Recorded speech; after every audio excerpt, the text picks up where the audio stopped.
श्री स्वामी समर्थ अवधूत चिंतन श्री गुरुदेव दत्त. सर्वांना धनतेरसच्या धनत्रयोदशीच्या मनपूर्वक शुभेच्छा. स्वामी महाराज तुम्हाला भरभरून उदंड आयुष्य देवो, निरोगी आणि सुखी आयुष्य देवो, हीच महाराजांचरणी प्रार्थना करते आणि आजच्या व्हिडिओला सुरुवात करते. तर आज आपल्याला धनतेरसची धन्वंतरी देवांचं जसं पूजन करायचं आहे त्याच पद्धतीने आज वर्षातून एकदाच हा दिवस असतो. आपल्याला यमदेवांना यमदीपदान करायचं असतं. तर हा दिवा तुम्हाला कणकेचाच बनवायचा आहे आणि ज्यांना खरंच कणकेचं बनवायचं नसेल त्यांनी साधी जी पंथी असते ना ती वापरली तरी चालेल. कारण की हे दिवे आपल्याला दुसऱ्या दिवशी निर्माल्यात म्हणजे नदीत वाहून द्यायचे आहेत. त्यामुळे तुम्ही कणकेचाच दिवा करा, ही माझी पहिली विनंती. तर यमदीपदान का करायचं असतं ते तुम्हाला सांगते. आपल्याला वर्षातून एकदाच यमदीपदान करता येतं की आपल्या घरातील कोणत्याही व्यक्तीला अपमृत्यू येऊ नये, म्हणजे अपघाती मृत्यू किंवा असं कोणताही मृत्यू येऊ नये यासाठी यमांना या दिवशी प्रार्थना करायची असते. आमच्या घरातील सर्वांना सुखी ठेवावं, निरोगी आयुष्य व अपमृत्यू कधी येऊ नये म्हणून हा दिवा यमांचं प्रतीक म्हणून तिकडे यम दिशेला तोंड करून लावायचा, म्हणजे दक्षिण दिशेला आपल्याला तोंड करायचं असतं. इतर दिवशी आपण जेव्हा दीप प्रज्वलित करतो तेव्हा आपण हा पूर्वेला किंवा उत्तरेला करत असतो, कारण की उत्तर ही भगवान विष्णूंची दिशा आहे आणि पूर्व दिशेलाही अग्नी बाजूला करत असतो. पण आपल्याला दक्षिण दिशेला आपण कधीही दिव्याचं तोंड वात करत नाही.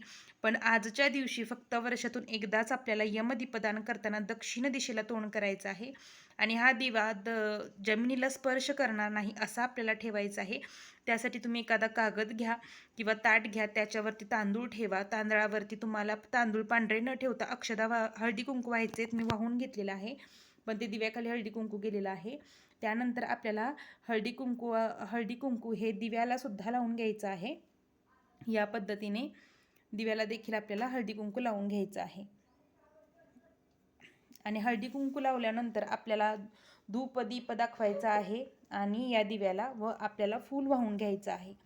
फूल वाहून घेतल्यानंतर या बाजूला वाहते, म्हणजे आपल्याला दीप प्रज्वलित करायचा आहे. तर फूल वाहून घ्यायचं आहे आणि हा दीप आपल्याला प्रज्वलित करायचा आहे. तर हा दीप कधी प्रज्वलित करायचा आहे? सायंकाळी 7:30 नंतर केलात तरी चालेल. 7 नंतर करायचा आहे आणि यमांना प्रार्थना करायची आहे की आमच्या घरातील कोणत्याही व्यक्तीला अपमृत्यू येऊ नये म्हणून हा दिवा दक्षिण दिशेला तोंड करून घराच्या दक्षिण दिशेला, घराच्या बाहेर हा दिवा तुम्हाला लावायचा आहे. आणि जोपर्यंत चालू राहील तोपर्यंत चालू राहू द्या, मनात शंका आणू नका विजल्यानंतर.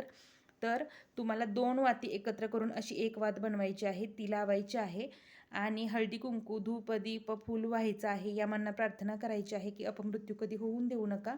आणि घरातील तुमच्या घरात किती सदस्य आहेत त्या प्रत्येक सदस्यांना या दिव्याच्या पाया पडायला लावा दीप चालू असताना आणि यमांना प्रार्थना करायला सांगा की आमच्या घरात कुणालाही अपमृत्यू येऊन देऊ नका. तर आपण दीप प्रज्वलन करून घेऊया. तर तर या पद्धतीने दिवा प्रज्वलित करायचा सायंकाळी. आणि तुम्हाला अजून एक ट्रिक सांगते की हा दिवा घट्ट व्हावा किंवा चांगलं तेल राहावं, व्यवस्थित चालावं, यासाठी तुम्ही सकाळी दिवा बनवून फ्रीजमध्ये ठेवा. तो आपोआप हा कडक होतो असा पहा. मी फ्रीजमध्येच ठेवला होता, एकदम सुंदर झाला आहे दिवा. या पद्धतीने ठेवल्यामुळे दिव्यातलं तेल बाहेर येत नाही किंवा दिवा व्यवस्थित चालतो.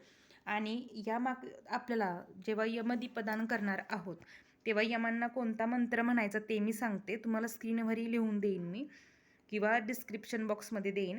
मृत्यूना दंडपाशाभ्या कालेन शामया सहा त्रयोदशा दीपदानात सूर्यज प्रियता मम, अशी प्रार्थना यमदेवांना करायची आहे.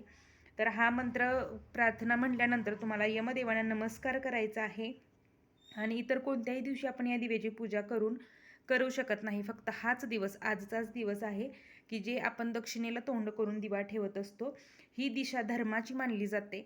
यमधर्मराज हे मृत्यूची देवता आहे. या दिवशी त्यांची पूजा केल्याने अपमृत्यू टळतो.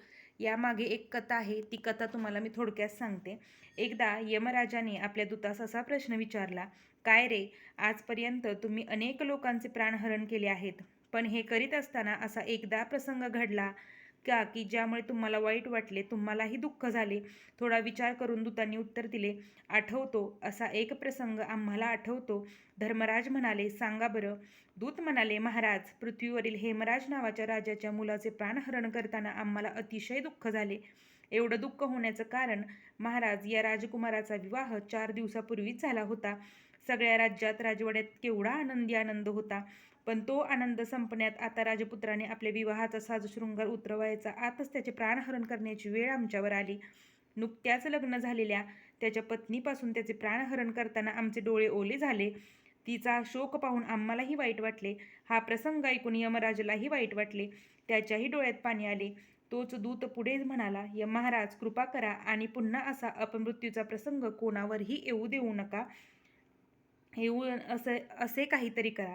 त्यावर विचार करून यमराज म्हणाले, ठीक आहे, जे लोक या त्रयोदशीला मला दीपदान देतील आणि आजपासून पुढे 5 दिवस दीपोत्सव साजरा करतील, त्यांच्यावर असा अपमृत्यूचा प्रसंग येणार नाही. तेव्हापासून ही प्रथा पडली. म्हणून दीपदान किती महत्त्वाचं आहे हे लक्षात घ्या. आपण खूप सेवा आराधना करत असतो, पण अशा सेवा करणंही महत्त्वाचं असतं. आपल्या घरातील आपल्याला वाटत असतं की प्रत्येक व्यक्तीने आपल्याला कायम साथ द्यावी. आपल्या घरात कधीही कुणाला अपमृत्यू येऊ नये म्हणून आवर्जून आज सायंकाळी 7 नंतर यमदीपदान करा आणि धन्वंतरी देवांचंही उत्तम आरोग्यासाठी पूजन आवर्जून करा. तर झालेली सेवा महाराजांचरणी रुजू करते. सर्वांना श्री स्वामी समर्थ. अवधूत चिंतन श्री गुरुदेव दत्त. आणि व्हिडिओ आवडत असतील तर व्हिडिओला लाईक, शेअर आणि सबस्क्राईब करायला विसरू नका. धन्यवाद.